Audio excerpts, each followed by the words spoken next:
എല്ലാവർക്കും നമസ്കാരം. Teachers mentors YouTube ചാനലിന്റെ പുതിയൊരു വീഡിയോയിലേക്ക് എല്ലാവർക്കും സ്വാഗതം.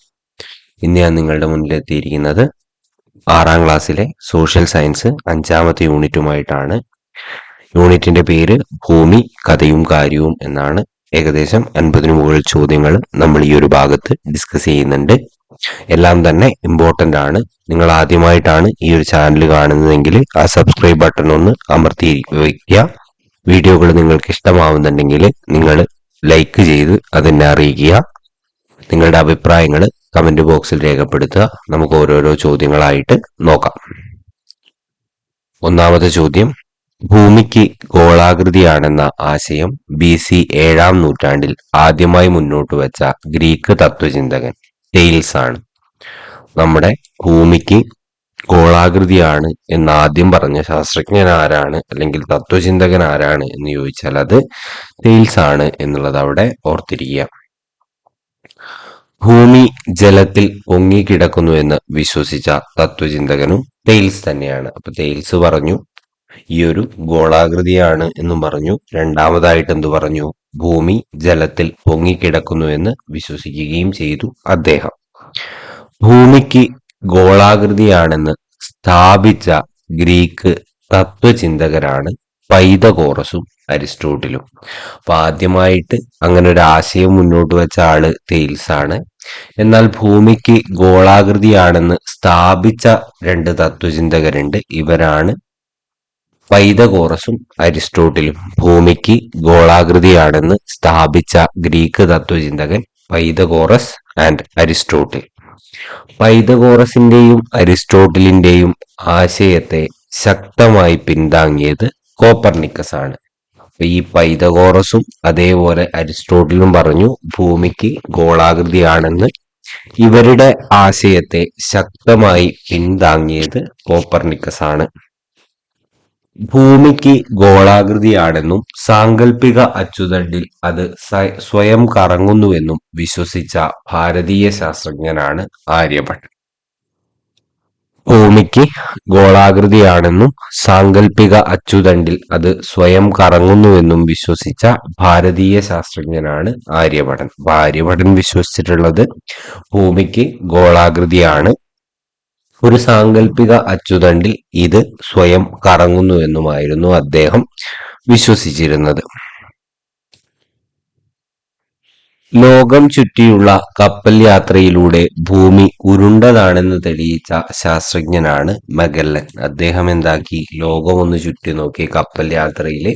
അതിലൂടെ അദ്ദേഹം കണ്ടെത്തിയ ഒരു കാര്യമാണ് ഭൂമി ഉരുണ്ടതാണെന്ന്. അപ്പൊ ലോകം ചുറ്റിയിട്ടുള്ള കപ്പൽ യാത്രയിലൂടെ ഭൂമി ഉരുണ്ടതാണെന്ന് കണ്ടെത്തിയിട്ടുള്ള ശാസ്ത്രജ്ഞനാണ് മഗല്ലൻ എന്ന് പറയുന്നത്. ധ്രുവങ്ങൾ അല്പം പരന്നതും മധ്യഭാഗം ചെറുതായി വീർത്തതുമായ ഗോളാകൃതിയെ പറയുന്ന പേരാണ് ജിയോയിഡ് എന്ന്. അപ്പോ ധ്രുവങ്ങൾ അല്പം പരന്നിട്ടുണ്ടാവും, അതിന്റെ മധ്യഭാഗം ചെറുതായി വീർത്തിട്ടുണ്ടാവും. അത്തരത്തിലുള്ള ഗോളാകൃതിയെ നമ്മൾ വിളിക്കുന്ന പേരാണ് ജിയോയിഡ് എന്നുള്ളത്. ഈ ഒരു ജിയോയിഡ് എന്ന പദത്തിന്റെ അർത്ഥം ഭൂമിയുടെ ആകൃതി എന്നാണ്. അപ്പൊ ഭൂമിയുടെ ആകൃതി എന്തെന്ന് ചോദിച്ചാൽ നമ്മളിപ്പോ പറയും ഉരുണ്ടത് പരന്നത് എന്നൊന്നുമല്ല, പക്ഷെ ജിയോയിഡ് എന്നാണ്. ഈ ജിയോയിഡിന്റെ അർത്ഥം തന്നെ ഭൂമിയുടെ ആകൃതിയാണ് എന്നുള്ളത് മനസ്സിലാക്കി ഇരിക്കണം. ഭൂമിയുടെ ആകൃതി കൃത്യമായി ഗോളാകൃതിയിലല്ല, ജിയോയിഡ് ആകൃതിയാണെന്ന് കണ്ടെത്തിയ ശാസ്ത്രജ്ഞൻ ഐസക് ന്യൂട്ടൺ ആണ്. നമ്മുടെ ചലന നിയമങ്ങളൊക്കെ ആവിഷ്കരിച്ചിട്ടുള്ള ഐസക് ന്യൂട്ടൺ. ഭൂമിയുടെ ആകൃതി ഗോളാകൃതിയല്ല, ജിയോയിഡ് ആണെന്ന് കണ്ടെത്തിയ ശാസ്ത്രജ്ഞനാണ് ഐസക് ന്യൂട്ടൺ. ജിൻ ബലിവോ എന്ന സാഹസിക സഞ്ചാരി ഏത് രാജ്യക്കാരനാണ്? കാനഡ രാജ്യക്കാരനാണ്. ജിൻ ബലീവോ എന്ന സാഹസിക സഞ്ചാരി ഏത് രാജ്യക്കാരനാണ് എന്ന് ചോദിച്ചാൽ കാനഡക്കാരനാണ് എന്നിവ ഓർത്തിരിക്കുക. ജിൻ ബലീവോ കാൽനടയായും കപ്പൽ യാത്ര ചെയ്തും ഭൂമിയെ വലം വയ്ക്കാൻ എടുത്ത വർഷം 11 വർഷമാണ്. അപ്പൊ നമ്മളൊക്കെ ഒരു യാത്ര പോകുന്നുണ്ടെങ്കിൽ നമ്മൾ അതിന്റെ പകുതിയെങ്കിലും ഇന്ന് കണക്കാക്കേണ്ടി വരും. ലോകം ചുറ്റാനൊക്കെ പോകുന്നുണ്ടെങ്കിൽ ജിൻ ബലീവോ കാൽനടയായിട്ടും കപ്പൽ യാത്ര ചെയ്തും ഭൂമിയെ വലം വയ്ക്കാൻ എടുത്ത വർഷങ്ങൾ 11 വർഷങ്ങളാണ് എന്നുള്ളത് അവിടെ ഓർത്തിരിക്കുക. ഭൂമിയുടെ ഏകദേശ ചുറ്റളവ് 40,000 കിലോമീറ്റർ ആണ്. ഭൂമിയുടെ ഏകദേശ ചുറ്റളവ് 40,000 കിലോമീറ്റർ. ഭൂമിയുടെ വലിപ്പം കണ്ടെത്താൻ ആദ്യമായി ശ്രമിച്ച വ്യക്തി ഇറാസ്തോസ്തനീസ് ആണ്. ഭൂമിയുടെ വലിപ്പം കണ്ടെത്താൻ ആദ്യമായി ശ്രമിച്ച വ്യക്തി ഇറാസ്തോസ്തനീസ്. BC 3-ാം നൂറ്റാണ്ടിൽ ഗ്രീസിൽ ദൂരം അളക്കാൻ ഉപയോഗിച്ചിരുന്ന യൂണിറ്റ് ആണ് സ്റ്റേഡിയ എന്നുള്ളത്. അപ്പൊ നമ്മൾ ഇന്ന് കിലോമീറ്റർ ആണ് ഉപയോഗിക്കുന്നതെങ്കിൽ BC 3-ാം നൂറ്റാണ്ടില് ഗ്രീസിൽ ദൂരം അളക്കാൻ ഉപയോഗിച്ചിരുന്ന ഒരു യൂണിറ്റ് ആണ് സ്റ്റേഡിയ എന്ന് ഓർത്തു വെക്കുക.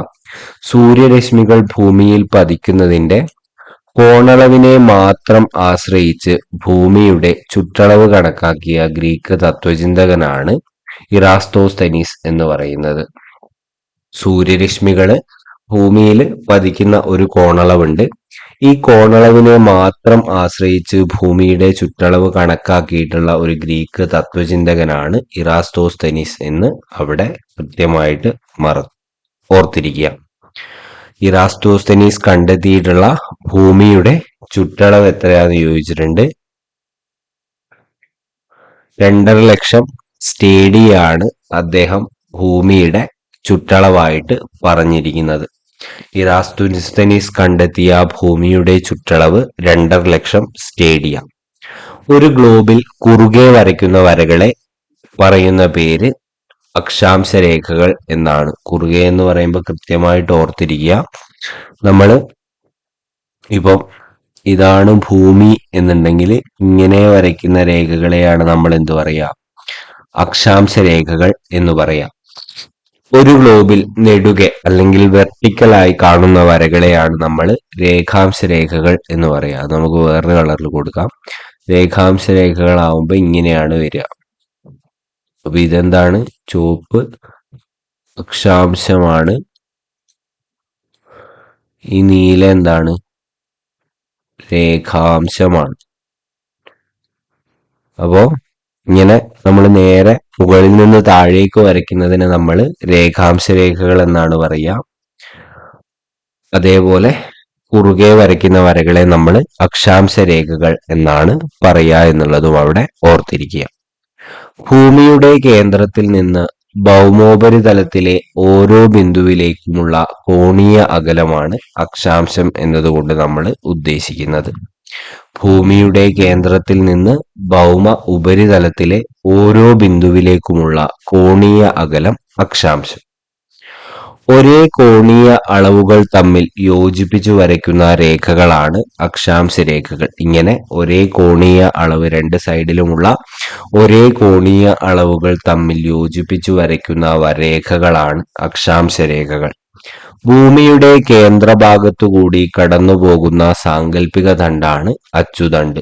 ഭൂമിയുടെ കേന്ദ്രഭാഗത്തുകൂടി കടന്നുപോകുന്നത്, അങ്ങനെ ഒരു കേന്ദ്രഭാഗത്തുകൂടി ഒരു ദണ്ട് ശരിക്കും കടന്നു പോകുന്നില്ല, എന്നാൽ നമ്മളത് സങ്കല്പിക്കുകയാണ്. ഭൂമിയുടെ കേന്ദ്രഭാഗത്തോടു കൂടി കടന്നു പോകുന്ന സാങ്കല്പിക ദണ്ടിനെ നമ്മൾ അച്ചുതണ്ട് എന്നാണ് വിളിക്കുക. ഭൂമിയെ 2 അർദ്ധഗോളങ്ങളായി വിഭജിക്കുന്ന അക്ഷാംശ രേഖയാണ് ഭൂമധ്യരേഖ. നമ്മൾ നേരത്തെ പറഞ്ഞതുപോലെ തന്നെ ഇതിപ്പോ ഭൂമിയാണെന്ന് കരുതുക, ഒരു അക്ഷാംശ രേഖ ഉണ്ടാവും. അത് ഭൂമിയെ കറക്റ്റ്, ഇവിടെ ചെറിയൊരു മാറ്റം വന്നിട്ടുണ്ട്, ഭൂമിയെ കറക്റ്റ് നടുവിലൂടെയാണ് എന്ത് ചെയ്യുക? മുറിക്കുക. ഈ രേഖയാണ് നമ്മൾ എന്തു പറയാ? ഭൂമധ്യരേഖ എന്ന് പറയുന്നത്. ഭൂമധ്യയുടെ രേഖയുടെ വടക്ക് സ്ഥിതി ചെയ്യുന്ന അർദ്ധഗോളമാണ്. ഇപ്പൊ നമ്മള് ഭൂമധ്യരേഖ ഇവിടെയുണ്ട്. ഈ ഒരു ഭൂമധ്യരേഖയുടെ വടക്ക്, അതായത് മുകളിൽ സ്ഥിതി ചെയ്യുന്ന ഭാഗമാണ് നമ്മൾ എന്തു പറയാ? ഉത്തരാർദ്ധഗോളം എന്ന് പറയാ. ഉത്തരാർദ്ധഗോളം ട്ടോ. ഇനി ഭൂമധ്യരേഖയുടെ തെക്ക് സ്ഥിതി ചെയ്യുന്ന അർദ്ധഗോളത്തെയാണ്, ഇവിടെയാണ് തെക്ക് ഭാഗം വരുന്നത്. ഈ ഒരു തെക്ക് ഭാഗത്ത് സ്ഥിതി ചെയ്യുന്ന അർദ്ധഗോളത്തെ നമ്മൾ എന്തു പറയും? ദക്ഷിണാർദ്ധഗോളം എന്നും പറയും. ദക്ഷിണാർദ്ധഗോളം. ഏറ്റവും വലിയ അക്ഷാംശ രേഖ നമ്മൾ ഈ പറഞ്ഞ ഭൂമധ്യരേഖയാണ് എന്നുള്ളത് ഓർത്തിരിക്കുക. ഈ രേഖ, ഈ ഭൂമധ്യരേഖയാണ് ഏറ്റവും വലിയ അക്ഷാംശ രേഖ. കാര്യം അതെന്താണ്? കൃത്യമായിട്ട് നടുക്കാണ്. ഇത് തന്നെയാണ് 0° അക്ഷാംശ രേഖ എന്നും നമ്മൾ പറയാറുള്ളത് എന്നുകൂടി അവിടെ ഓർക്കുക. 0° അക്ഷാംശ രേഖ, ഭൂമധ്യരേഖ. ഇനി ഭൂമധ്യരേഖയുടെ കോണളവ് ചോദിക്കുകയാണ്, എത്രയായിരിക്കും? 0° തന്നെയായിരിക്കും. ഭൂമധ്യരേഖയ്ക്ക് 90° വടക്ക് കാണുന്ന അക്ഷാംശ രേഖയാണ് ഉത്തരധ്രുവം എന്ന് പറയുന്നത്. നമ്മുടെ ഭൂമധ്യരേഖയ്ക്ക് കൃത്യം ലംബമായിട്ട് വടക്ക് കാണുന്ന അക്ഷാംശത്തെ നമ്മൾ ഉത്തരധ്രുവം എന്നാണ് പറയുക. ഭൂമധ്യരേഖയ്ക്ക് 90° തെക്ക് കാണുന്ന അക്ഷാംശം ദക്ഷിണധ്രുവം എന്നും പറയും. മുകളില് 90°യില് കാണുന്ന അക്ഷാംശത്തെ ഉത്തരധ്രുവം എന്ന് പറയും.